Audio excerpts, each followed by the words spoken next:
Hello, আসসালামু আলাইকুম। আজ দেখাবো কিভাবে বৃষ্টির দিনে খিচুড়ি রান্না করা হবে। এখন মাছটা কাটিং হচ্ছে, দেখেন মাছ কাটিং শেষের দিকে।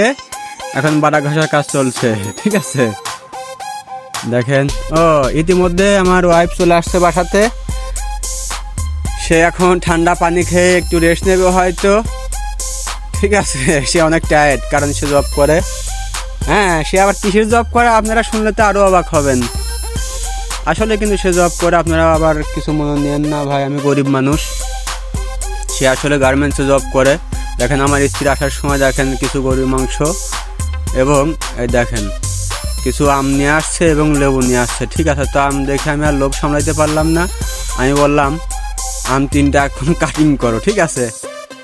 তা আসলে ও বললো হ্যাঁ কাটবো। এর মধ্যে আমি আগে যে আপনার হালুয়াটা বানিয়েছিলাম, আমি একটু খেয়ে টেস্ট করতেছি যে কী অবস্থা এর।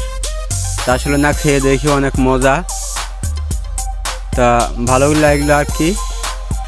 এখন আর কি করার, নিজেই খাই। আমার ওই যে আমার স্ত্রীকে একটু হালুয়া খাওয়া টাইট দিয়ে নিচ্ছি, যাতে সে কাজকামগুলো ঠিক মতো করে। আমি এই যে কাটিং হচ্ছে, এখন আমরা কাটিং দেওয়ার পরে এখন এই যে মাখানো হবে, তারপর খাওয়া হবে।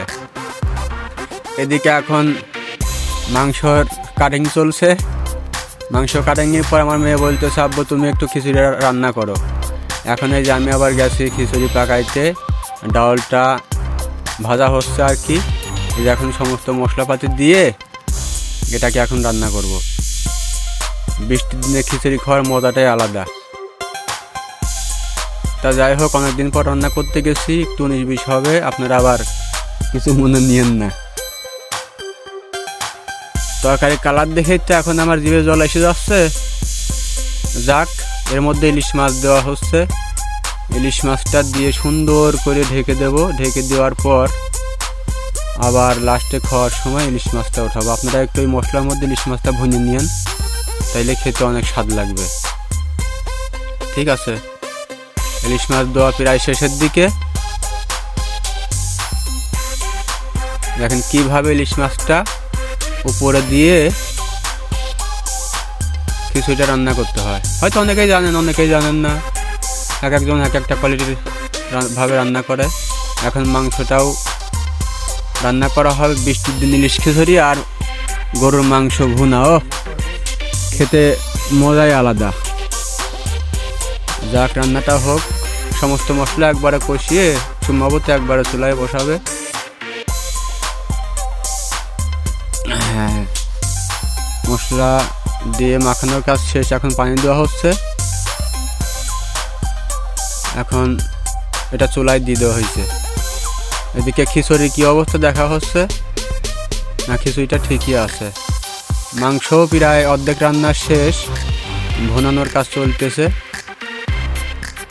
মাংসটা হয়ে গেলে মাংসের মধ্যে আবার আলু দেওয়া হয়েছে, কারণ আমি আবার আলু মাংসের মধ্যে খুব পছন্দ করি। কারণ এই আলুটা কিন্তু আমি আগেই খেয়ে ফেলবো মাংসের থেকে। দেখেন আলুটাও কিভাবে খাই, কারণ এটা আমার প্রিয় একটা জিনিস। এবার মাংস রান্নার শেষের দিকে হয়তো একটু মশলা দেবে ওর মধ্যে। আর এই যে মশলা দিয়ে দেওয়া হচ্ছে। মশলাটা দেওয়ার পরে এই যে কিছুক্ষণ পর আমি আবার কিছু আলু উঠাইয়া এটা খাবো, কারণ এটা আমার ভালো লাগে অনেক। এই যে আলু নিয়ে আমি রুমে চলে আসলাম, আলুটা এখন খাবো। আলু খাইতে খাইতে ওদিকে রান্নাটা শেষ হলে আবার ভাত খাইতে বলবো। হ্যাঁ, এই যে আলুটা খাইতে খাইতে খিচুড়িটা রান্না শেষ। এখন বাড়া হচ্ছে গরম গরম খিচুড়ি। খাইয়ে দেয়ে রিল্যাক্সে ঘুম হবে। আপনারাও দেখেন রান্নাটা কিভাবে করা হলো, আপনারাও চেষ্টা করে পারলে খায়েন। আসলে খিচুড়ি আর ইলিশ মাছ অনেক মজা লাগে। যাক, সবাই ভালো থাকবেন, সুস্থ থাকবেন। আশা করি ভিডিওটা সাবস্ক্রাইব করবেন। সকলকে ধন্যবাদ। আসসালামু আলাইকুম।